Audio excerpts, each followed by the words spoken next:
E aí, povo de Deus, vamos livear? Live ligeira que eu estou começando a live no horário que era pra eu estar terminando. Tá ótimo.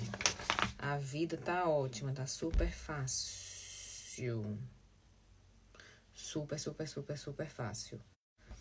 Resumo dos babados, né, da semana. Ai. O babado da semana foi a história do Mulher CEO, né? E o que isso tem a ver, né? O que isso implica na verdade. O que tá por trás dessa fala, né? A gente precisa entender. Vocês vão mandando assuntinho pra gente assuntar enquanto eu faço o resumo aqui do Mulher CEO. O que acontece?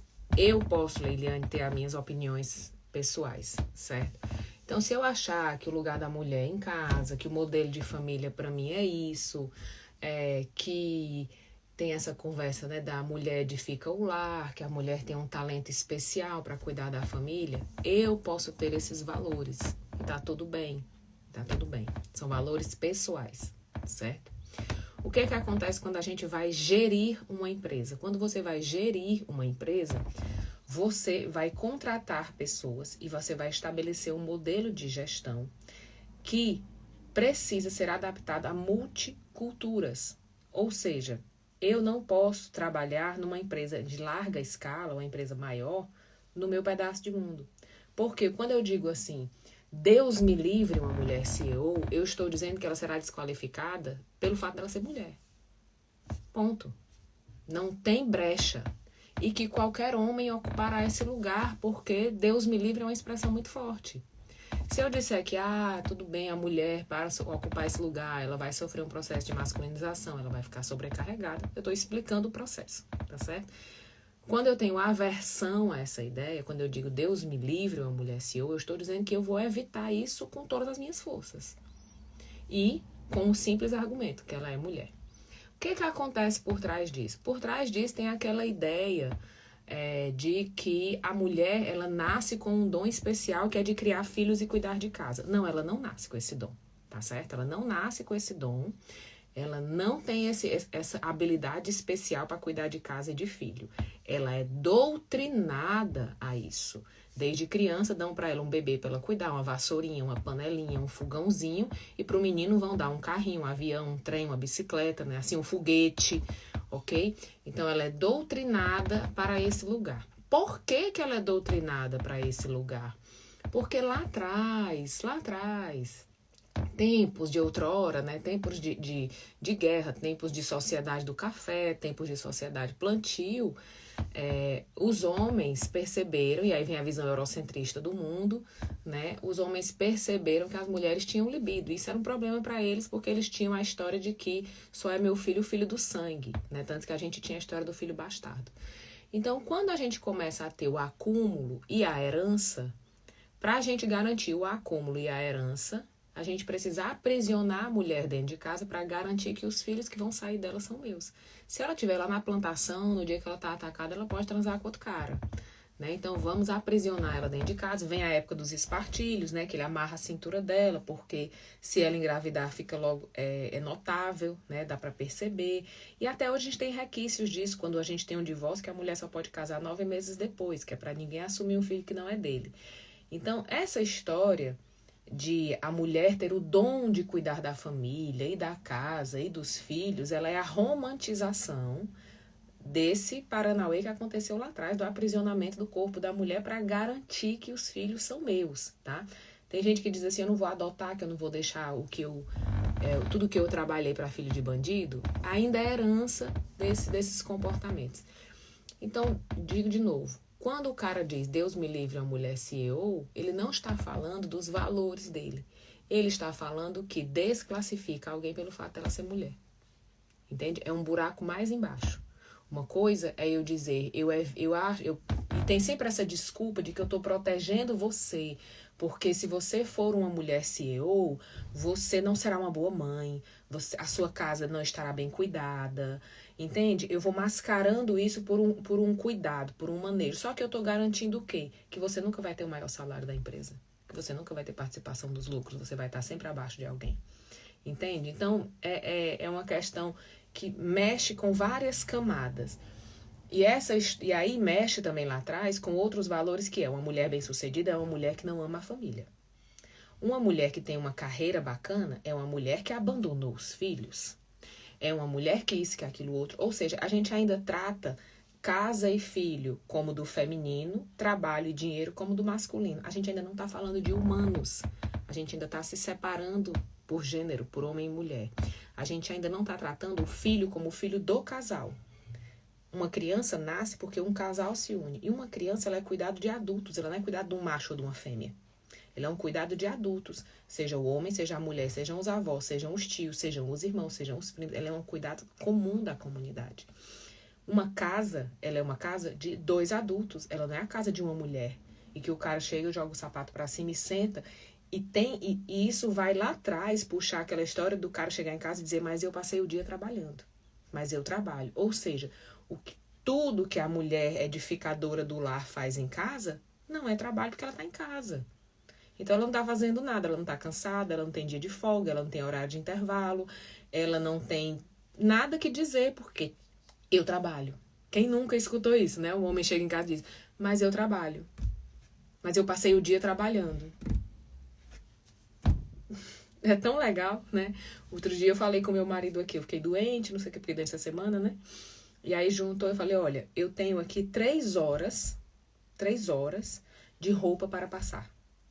Existem 3 horas de trabalho aqui, que eu vou precisar ficar em pé, parada, pranchando é espanhol, passando roupa.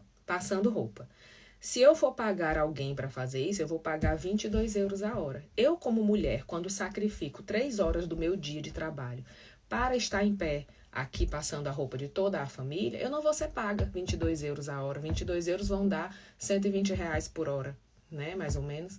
Então, eu não vou ser paga por isso e também não vou ser reconhecida. Ou seja, quando eu terminar essas 3 horas, ninguém vai olhar para mim e vai dizer, você trabalhou por 3 horas. Não, eu vou emendar. Eu vou para a cozinha fazer uma comida, eu vou limpar o chão, eu vou guardar a roupa, eu vou organizar o guarda-roupa para poder colocar essa roupa dentro. Então, eu vou ter mais horas de trabalho ainda, não remuneradas e não vistas, não percebidas pelo coletivo. Porque meio que faz parte. Essa mulher que anda de um lado para o outro pela casa o dia inteiro e que não para, faz parte. É normal. É normal que ela não se sente, é normal que ela não possa assistir um filme, é normal que ela não tenha pausa, é normal que ela não tenha folga. Né? É super normal que ela funcione 24 horas. E aí, sempre com esse discurso muito bonito de que a mulher edifica o lar. De que a mulher, ela tem o dom de edificar a casa. Não, ela tem o dom, ela foi treinada, ela foi doutrinada a se submeter, a não perceber as horas de trabalho, a não reclamar as horas de trabalho, certo? E a se colocar num lugar super vulnerável, que é esse lugar de trabalho. A gente precisa entender que essa romantização, que tá muito na moda nos Estados Unidos, né? Tá muito na moda lá na gringa, essa romantização não se aplica aqui. Não se aplica. Gente, eu já trabalho com viúvas. Vocês trabalharem com viúva, vocês vão ver o risco que é.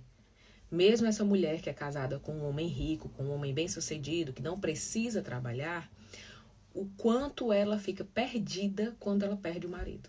Ela não sabe o que tem, ela não sabe onde está, ela não sabe gerir, ela não sabe manter, ela não sabe administrar, ela não sabe vender. Ela não tem ideia de um monte de coisa. Porque por mais que ela saiba que tem uma casa não sei aonde, um apartamento não sei aonde, ações não sei aonde, é tudo muito velado. Mas ela não sabe manejar.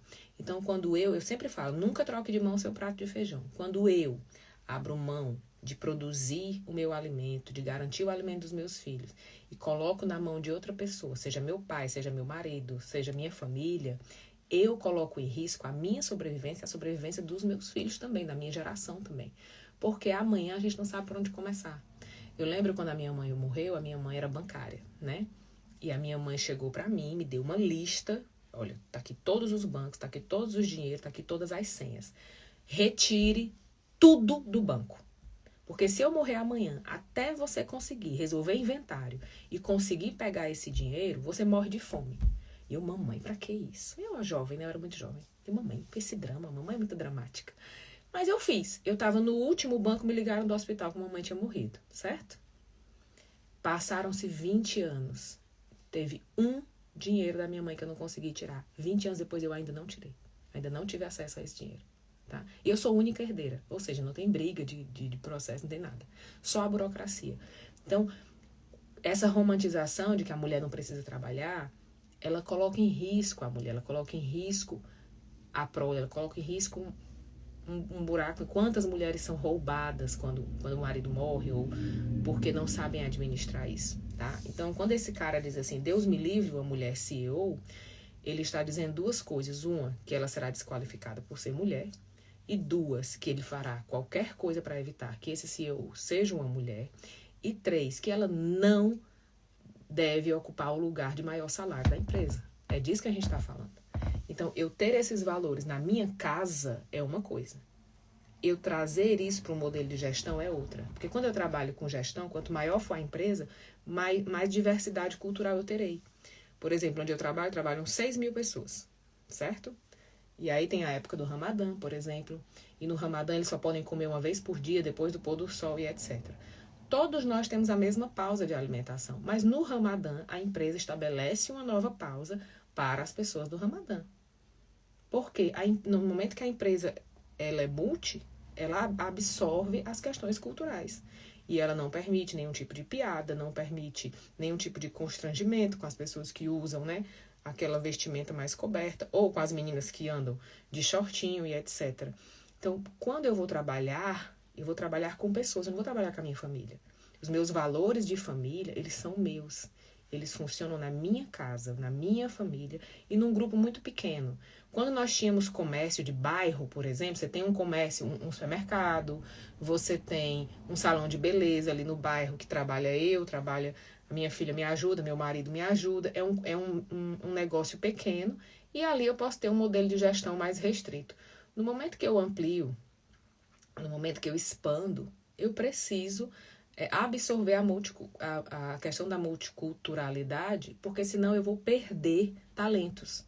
Eu vou perder um talento extraordinário porque o cara é muçulmano, a minha empresa é cristã. O nome disso é segregação, tá? Ou eu vou perder um talento maravilhoso, não, porque ela é mulher. E aí eu vou indo, né? O nome disso é colonização, tá?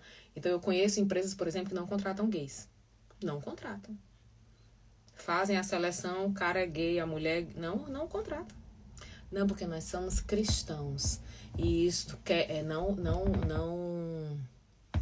fere os nossos valores. Que valores?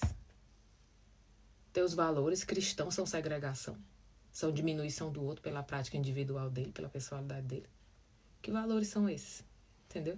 Tem uns esquemas assim. E aí o que acontece? Você perde muitos talentos e muitas questões.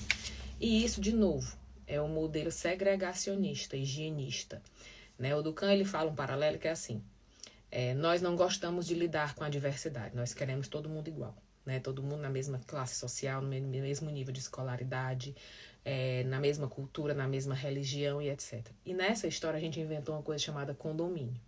Condomínio é um lugar que todo mundo tem mais ou menos a mesma classe social, o mesmo nível de escolaridade, e etc., os mesmos hábitos e etc. Vai morar num condomínio para tu ver.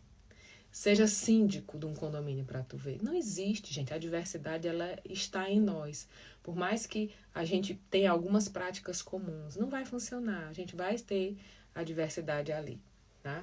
Então, aprende a lidar ou não, tá? Aprende a lidar ou não. Manda aí um assuntinho pra gente assuntar. Vou me embora, que tá na minha hora. Vou ali fazer o meu corre. Hoje é dia de quê? Que dia? Do mês. Ô, boneca chata. Fique no seu lugar. Fique no seu canto, se oriente. Mande aí um assuntinho pra gente assuntar. O que mais que rolou de ontem pra hoje? Rock in Rio termina quando? Pelo amor de Deus. Eu não sei quanto tempo de Rock in Rio. Gente, acho bonito. Mas assim, sai da minha casa pra aquilo ali não, tá? Manda um assuntinho pra gente assuntar. Já fizemos o resumo da mulher CEO, né? Da mulher de família. Porque a mulher que é CEO, ela não é uma mulher de família. E a gente precisa entender o seguinte. Família, hoje, é um produto. A família hoje ela é um produto, ela funciona como marketing, ela funciona como business. Por isso que você vai ver no jornal, às vezes o cara fala a empresa e aí ele mata a família e se mata porque ele já não pode dar para aquela família o padrão que ele acostumou eles a ter, entendeu? Porque o divórcio, a separação, é dado como um medidor de fracasso social, não como uma dor pessoal. Ou seja, eu gostar ou não de alguém, estar ou não com alguém, já não é algo que me pertence, é algo social, algo cultural. É algo da sociedade. A sociedade vai me medir se eu sou casado, separado, que era uma decisão que era minha, que diz a minha pessoalidade, que diz a minha convivência, que diz a minha intimidade. Não, isso se tornou um produto. Então, se você vê alguém muito bem sucedido que não casou e teve filhos, aí você diz, mas não tem família, não tem nada, né? Ou se é muito bem sucedido, mas os filhos devem ser criados por babá. Mas isso aí custou o casamento dela, o que é que adiantou, entende? Então, o pacote casamento-família, ele virou um produto medidor de sucesso. Isso é muito perigoso. Quando a minha vida pessoal vira um medidor de sucesso, vira um produto que o outro me mede, isso é muito, muito, muito perigoso. Porque eu vou, de novo, né, cair no que a gente caía lá atrás, quando nasceu a lei do desquite, né? Fulana é desquitada. Quem não conhece a lei do desquite, dá um Google aí, que antes do divórcio tinha o desquite, né? E o desquite dizia que eu não sou mais obrigada a viver com o meu marido, mas eu sou dele, ou seja, eu não posso casar de novo. E aí a mulher desquitada, ela era vista como uma prostituta, por quê? Porque todos os caras podiam ficar com ela era livre para ficar, mas ela não era livre para casar. Então ela era uma mulher vulnerável, era uma mulher fútil, era uma mulher solta, que nunca mais ia ser uma mulher de família, entende? Então, aí a gente volta para esse lugar do desquite. A gente volta para esse lugar lá atrás de fulana desquitada, tá? É peligrosíssimo, peligrosíssimo. Eu vou embora. Deu meu horário. Eu vou abrir caixinha e vocês mandam um assuntinho pra gente assuntar, tá? Vamos gerir, né? Especialidades. Na própria família existe esse medidor. Uma família é melhor do que a outra. Sim. Sim, se você tiver muitos filhos, você é melhor do que a que tem menos filhos. Se você